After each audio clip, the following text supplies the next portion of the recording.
Mr. Ahmad Javed Yahya. Ladies and gentlemen, members of the media, to start the press conference this evening, I hereby call upon Acting Minister of Transport, Datuk Seri Hishammuddin Hussein, to deliver his statement. Sir, please do us the... Bismillahirrahmanirrahim. Assalamualaikum warahmatullahi wabarakatuh. Ladies and gentlemen, it has been 47 days since MH370 went missing. As stated by the Joint Agency Coordinating Centre in Perth earlier today, up to 10 military aircraft and 12 ships will assist in today's search for missing Malaysian Airlines flight MH370. Today, the Australian Maritime Safety Authority had planned a visual search area totaling approximately 37,948 square kilometres. The centre of the search area lies approximately 1,584 kilometres northwest of Perth. However, planned air search activities have been suspended for today due to poor weather conditions in the search area. 3 aircraft had already departed for today's search area prior to the suspension taking effect. They have been recalled.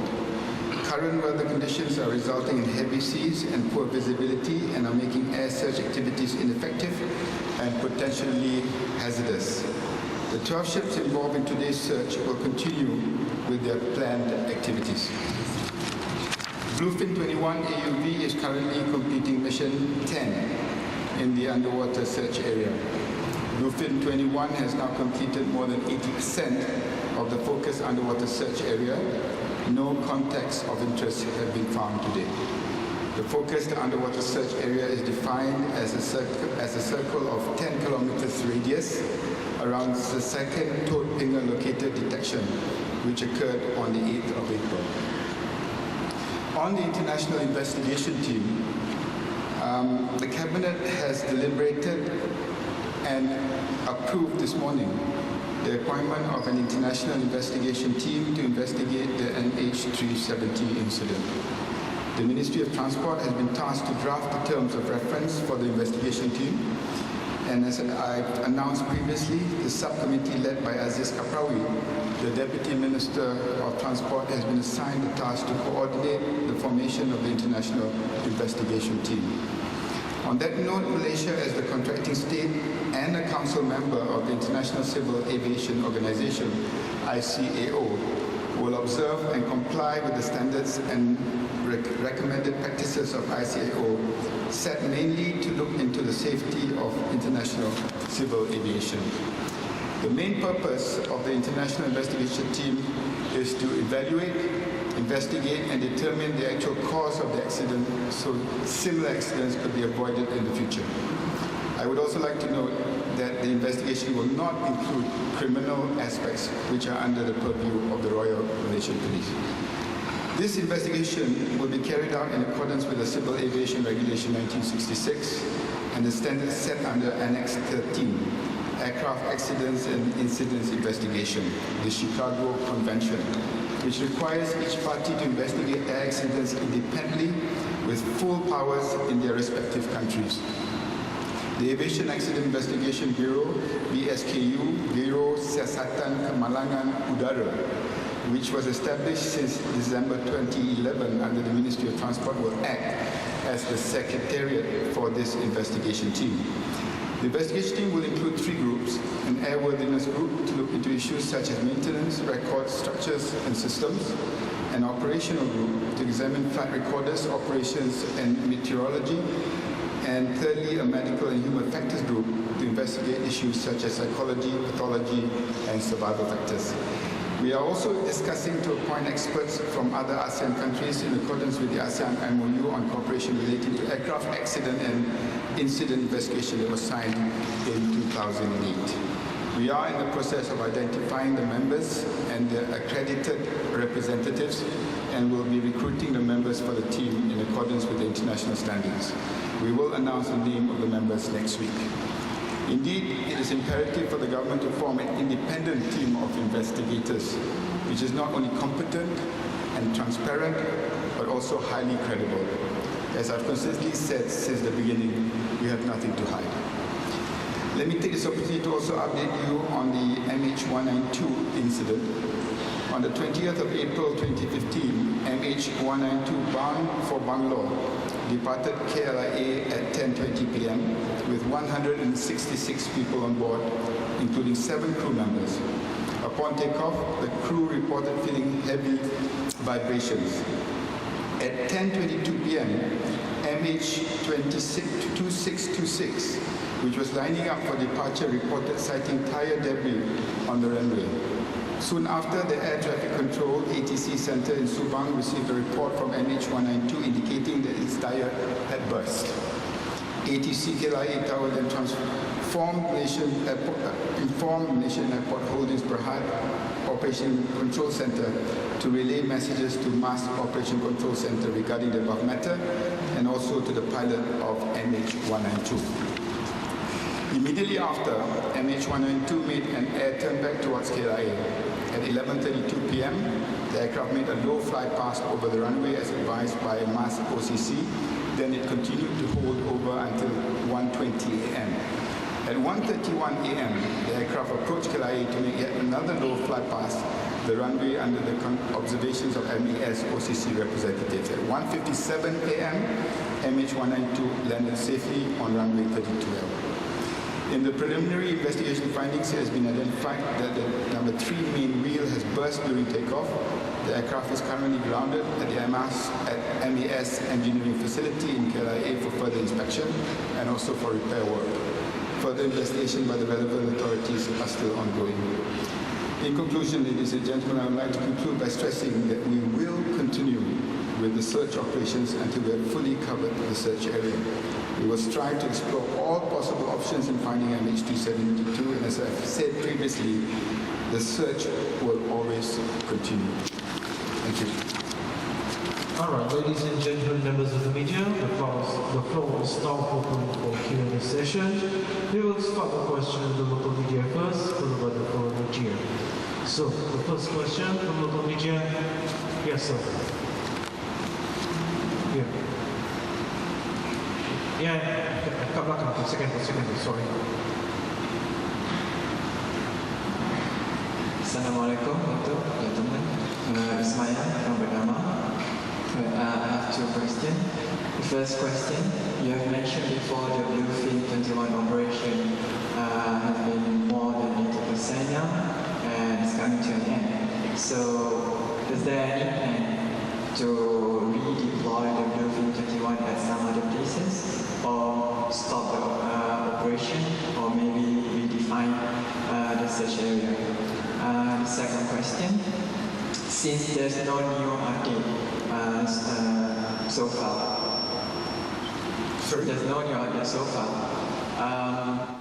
when will the SAR operation be regrouped and reconsidered as mentioned previously? Thank you.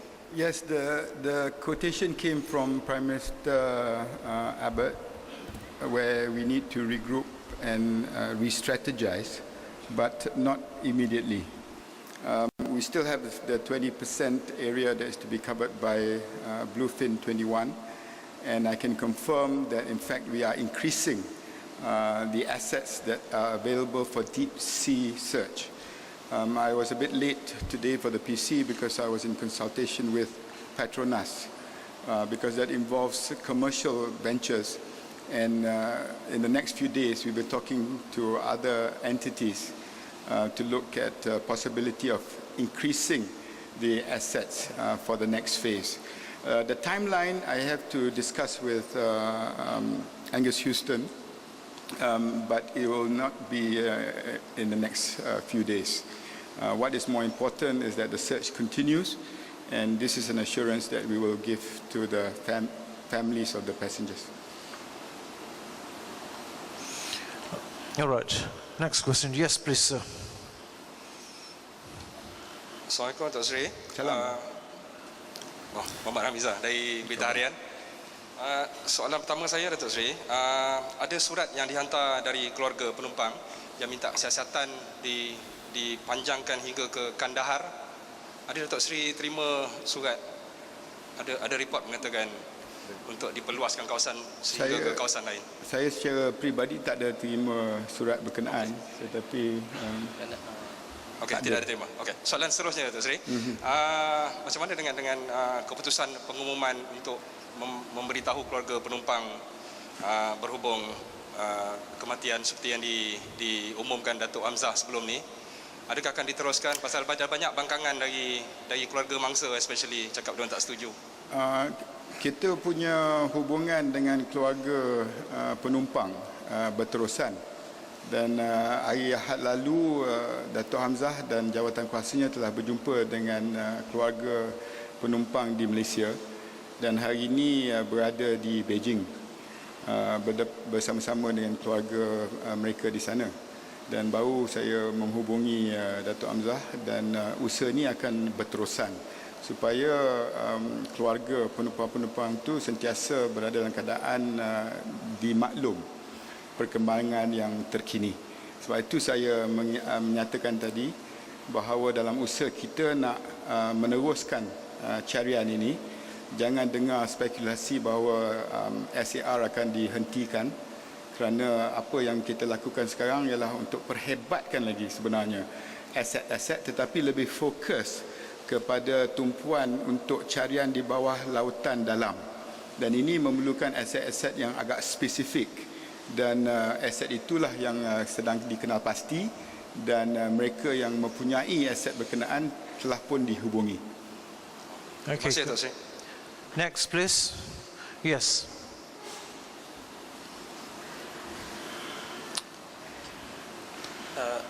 Good evening, Datuk Seri. Joseph from the Malay Mail Online. Could you elaborate a little bit on the team? How many members are we looking at, and have you notified your counterparts in ASEAN? What kind of expertise are we looking at? Thank you. As far as the panel of experts are concerned, the first priority is to get the memorandum approved by the Cabinet, which I did this morning.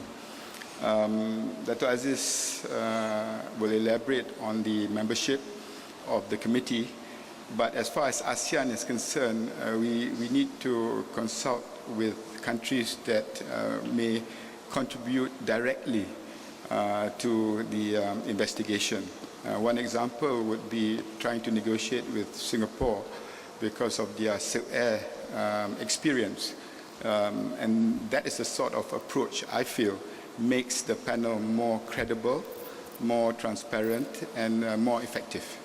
On the membership, Datuk? Yeah, basically we have some names with me, but we have to verify it, and after that we will issue appointments by end of next week. And it comprises of 3 groups. So that is the airworthiness, and the second is the operations, and the third one is the human factor. So after issuance of appointments, I believe the following week they can start the investigation. All right. Any local media? Any questions? All right. We'll now open to the foreign media. Yes, please. Here. Thank you. Please introduce yourself, sir. Hello, Datuk. I'm from Xinhua News Agency. Hi. Hi. My question is, a new Straits Times reports that the investigation team had taken into account the possibility that the plane had landed somewhere instead of landing in the southern Indian Ocean. So do you have any comment on this report? No. As far as landing is concerned, even at the beginning of our search, there was speculation about the plane safely landing in Nanning, which was not true. So basically, we stick to our template. Any leads will be followed up, but we will only announce it if it is verified and also corroborated. Thank you. Thank you. All right. Yes. Pass it over to Wall Street Journal. Yes, please. Hi, so Jason from Hi. the Wall Street Journal. Hi, actually I have 2 questions. Number one is that, can you elaborate a bit about the MOU that you were supposed to sign with Australia? That's one. Secondly, apparently the Australians have recovered floating objects of one of the beach. So can you elaborate on that? And finally, there's this, the families requested that the government look at the possibility that, that he mentioned just now that the plane might have been Kandahar, Afghanistan, citing Russian news, citing a Russian newspaper. So, can you at least respond to those? On the third one, I think that's in the realm of speculation again, and I will not answer unless it has been verified and corroborated. As far as the understanding with the Joint Agency Coordination Center, I do get reports on a daily basis, and the MOU or the understanding really refers to the timeline and the regrouping and also the re-strategizing. It doesn't talk about stopping the search at all, but focusing on, for example, the visual air surface search, whether it is still relevant when relating to the debris that you mentioned earlier, or the underwater search. I'm not in the position yet to announce it, but on discussion with Angus Houston, we will do so jointly. All right. Yes, please. Minister Richard Quest from Hi, CNN. Richard. Nice to see you, sir. Hi. I note your comments to want to follow the ICAO procedures and protocols closely. So you'll be familiar with the requirement of a preliminary report under Section 7. Has such a report been compiled and sent to ICAO? If it has, will you release it? And if it hasn't, when do you expect to send it? Thank you, Mr. Richard Quest. Yes, we have issued the preliminary report. We have sent it to ICAO. We have not made any decision yet whether to release it to the media or to the public. We have not made a decision. Yes, please. Follow up, please, sir, if I may. Okay. Follow up. It's quite unusual not to release the preliminary report in such a fashion. I can't remember too many cases where a preliminary hasn't been released within a fair timescale. Yeah, we release it within a month as required by ICAO. We have sent it to ICAO. No, it's not publicly yet. Okay, on this side, please. Yes, sir. Hello, Justin Hale from Channel 7 Australia. I'd just like to maybe talk a little bit more about the wreckage or the debris of something that's been found by the West Australian Police. They say that they've sent photos on to the JACC, and JACC say that you've now got photos of that. Could you describe what those photos look like? We have not got any photos that sent by JACC, but so far all the objects have been sighted by the aircraft and picked up by the ships are not related to MH370. All right. Yes, next, please. Yes, thank you. Hi, Datuk Seri. I'm Yinling from CCTV. We understand that Datuk Hamzah in Beijing now. May I know that he will stay how many days in Beijing, and how's the discussion between the committee and the family in Beijing? And the second question is, how soon Datuk Seri will go into Perth? Thanks. When I'm going to Perth will depend very much on the MOU agreement that we are discussing with Angus Houston. And I would personally like to be there when we actually move on to the next phase if need be. But we need to get through the 20% area first, and that's got to be done in the next few days. The delay today is because of weather. Secondly, on the NOKs, as I said, Hamzah is still in Beijing. I have not got a full report, but speaking to him just now, it seems to be under control. All right. Yes, sir. Richard Paddock with the Wall Street Journal. Hi, Richard. How are you? I'm good. Is the formation of the new investigative committee that you announced today an acknowledgement that the original investigation is stalled and that there's a need to start over? No, it's just an opportunity for all the experts that have gathered here to actually look at what we are going through and see how that relates to the aviation landscape for the future. In fact, I mentioned to the Malaysian cabinet this morning that we had no problems getting people to agree to come on board because everybody wants to go to be part of this. unprecedented incident. Now, we've got NTSB from the US, we've got AIB from the UK, you've got CACC from China, you've got BAE from France, Boeing, Rolls-Royce. These are all experts that are here and all interested to see how things unfold. And basically, that expert committee also gives an assurance to the people out there that Malaysia has got nothing to hide, and at the end of the day, the truth will prevail. Okay, yes, sir.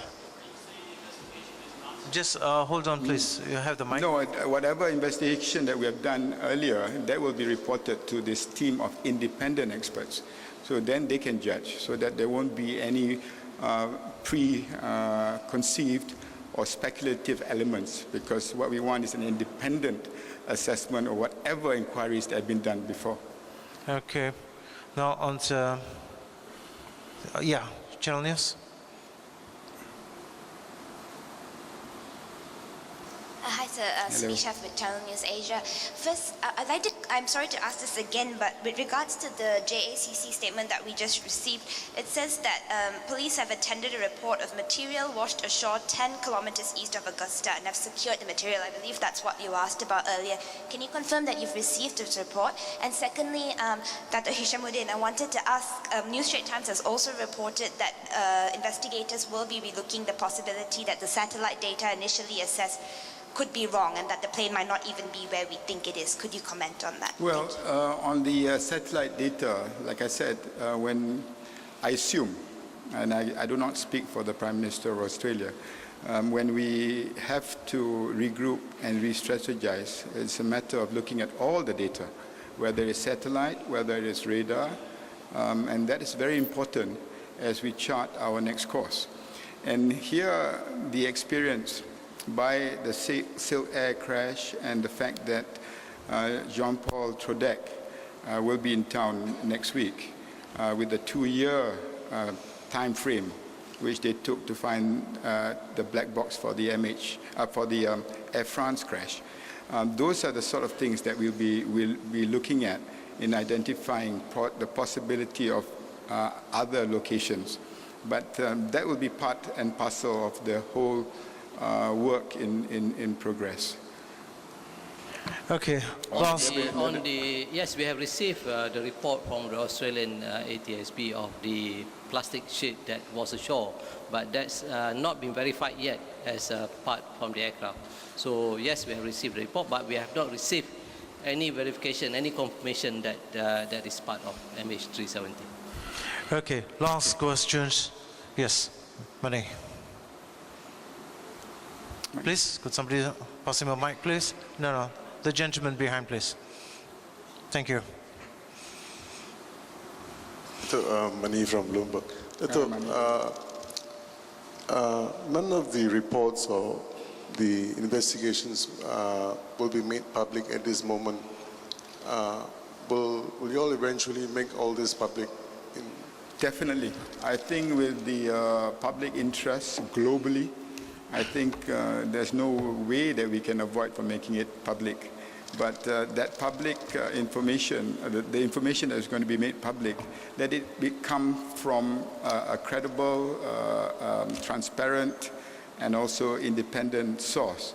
And that is why the panel of experts that we have assembled and approved, provided that Aziz makes the appointments next week, they will then be in a position to indicate when it will be made public. But the inquiries that have been going on, the investigations that have been carried on, the whole journey from the first lead that we received, all that will be taken into account during the inquiry. How much has the SARS operation cost Malaysia so far? Okay, that will be the last question. I have not, again, I keep repeating, I have not seen the dollars and cents. And basically, as we move on to the next phase, I'm also very happy to note that countries that were not able to participate in the earlier search are now coming forward to help us with the next phase. This requires deep sea assets. This requires more probably bluefin 21s. This requires probably submersibles that will be very, very expensive. But again, I'm heightened by the fact that there's so many people out there who are interested in coming on board. And this is what we've been doing in the last few days. And only a few hours ago, dealing with Petronas, they had no hesitation at all, and they did not talk about dollars and cents in trying to find new assets for the search. Thank you. Okay, ladies and gentlemen, that concludes the session for today until we meet again. The next PC will be informed, will send out through